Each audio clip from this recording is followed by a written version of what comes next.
En el presente video podremos visualizar los dos experimentos solicitados en la AP7, la cual trata sobre los cambios de fase. A continuación, el procedimiento de los dos experimentos. Para el segundo experimento utilizaremos una moneda, la cual será el objeto sólido que introduciremos en el hielo, hielos, sal y un playo para sostener la moneda y una fuente de calor para calentar la moneda.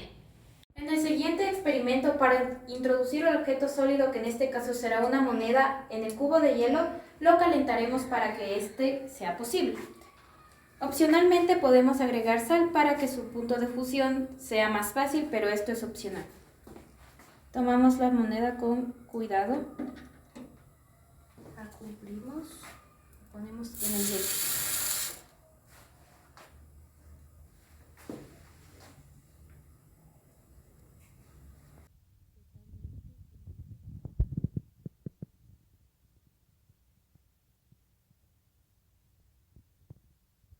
Para el segundo experimento usaremos como materiales un termómetro de mercurio, un cautín el cual nos servirá para perforar la manguera y disminuir la presión, un termómetro digital de termocupla para medir la temperatura del agua, una olla, una fuente de calor que en este caso será la cocina, una manguera que nos permitirá conectar al globo para elevar la presión.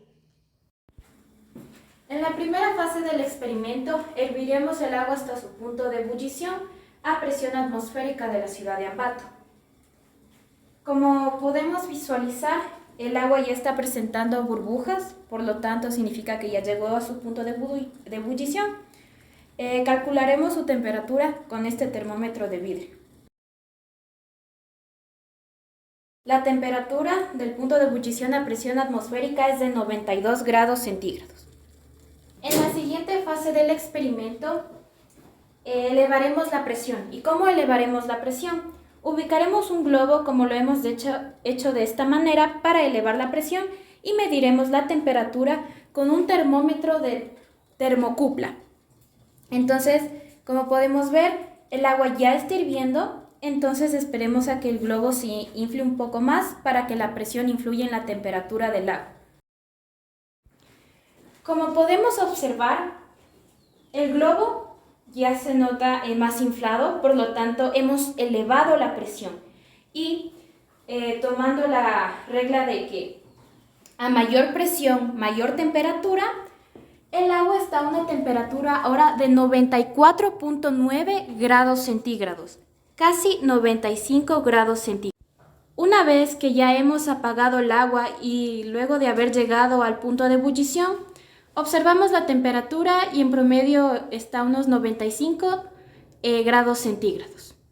En la última fase del experimento procederemos a realizar un hoyo en esta manguera transparente para liberar presión, es decir, hacer que la presión disminuya. Ahora tenemos que esperar a que el agua hierva, es decir, llegue a su punto de ebullición, para calcular la temperatura con nuestro termómetro electrónico de termocupla. Como podemos observar, el agua ya ha llegado a su punto de ebullición y la temperatura a una presión menor nos dio como resultado 90 grados centígrados. Luego de apagar la fuente de calor, que en este caso es la cocina, podemos determinar el punto final de la temperatura, que es 91.8 grados centígrados. En el primer experimento pudimos observar cómo las variables termodinámicas, presión y temperatura se mantienen constantes en el hielo. Luego calentamos la moneda y la introducimos en el hielo para que esto sea posible. Macroscópicamente podemos decir que la temperatura de la moneda fue modificada. Sin embargo, la temperatura del hielo no es modificada, ya que ésta durante el experimento se mantiene constante como la presión. Entonces, en el momento en que nosotros introducimos la moneda, al elevar la temperatura, técnicamente estamos derritiendo un poco para no modificar completamente la estructura del hielo, derretimos un poco para que este objeto pueda introducirse. De lo contrario, es imposible. Con respecto a la explicación microscópica, la cual nos dará una explicación más amplia sobre lo que sucedió, tenemos que existe un cambio de fase de sólido a líquido. ¿Por qué? Este se llama fusión. Y en el cambio de fase fusión, la temperatura es demasiado importante, ya que al modificarla, al elevarla, estamos haciendo que las moléculas o individualidades que en un estado sólido están compactas empiecen a tener una mayor distancia entre ellas, permitiendo el desplazamiento de las mismas y por lo tanto la introducción del objeto es posible. Gracias a esto podemos comprobar este cambio de fase de fusión y también cabe mencionar que como la temperatura del hielo se mantiene constante, luego de haber introducido el hielo, este volverá a su fase inicial, volverá a congelarse, es decir, de líquido a sólido, que es otro cambio de fase. Y podremos visualizar cómo la moneda ya ha quedado introducida dentro del hielo.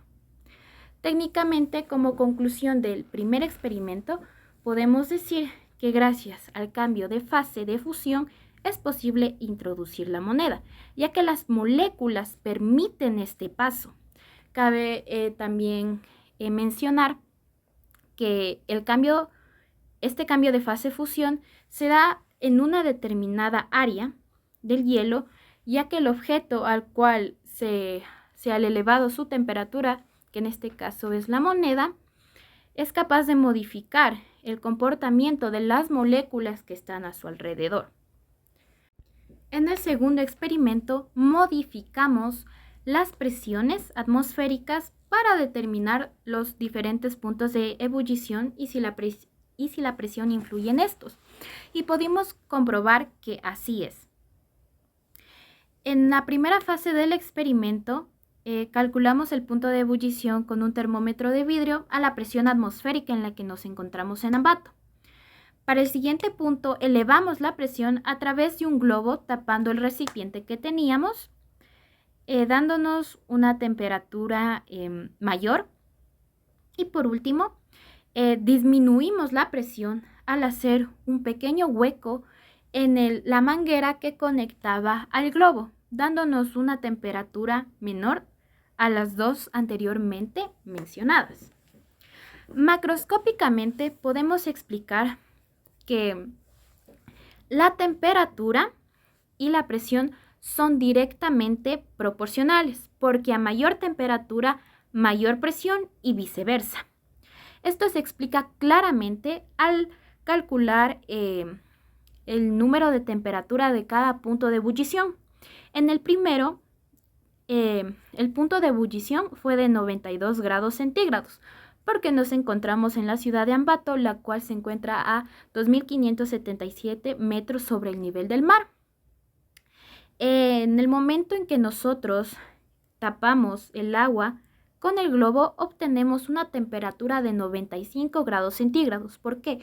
Porque hemos elevado la presión a través del globo y haciendo una relación entre la altura y la temperatura de Ambato, podemos determinar que nos encontramos a una altura menor a la de Ambato, como en la costa, que el punto de ebullición suele ser de 100 grados centígrados, porque técnicamente están al nivel del mar y nosotros nos encontramos mucho más altos que ellos. Por último, cuando disminuimos la presión, técnicamente estaríamos en una altura mayor a la que nos encontramos en Ambato y el punto de ebullición es igual a 90 grados centígrados. Entonces, entre más alto nos encontremos sobre el nivel del mar, la presión disminuirá, al igual que el oxígeno, y la temperatura será menor del punto de ebullición. y viceversa, abajo será mucho más alta. Microscópicamente podemos explicar que cualquier sustancia que se evaporice,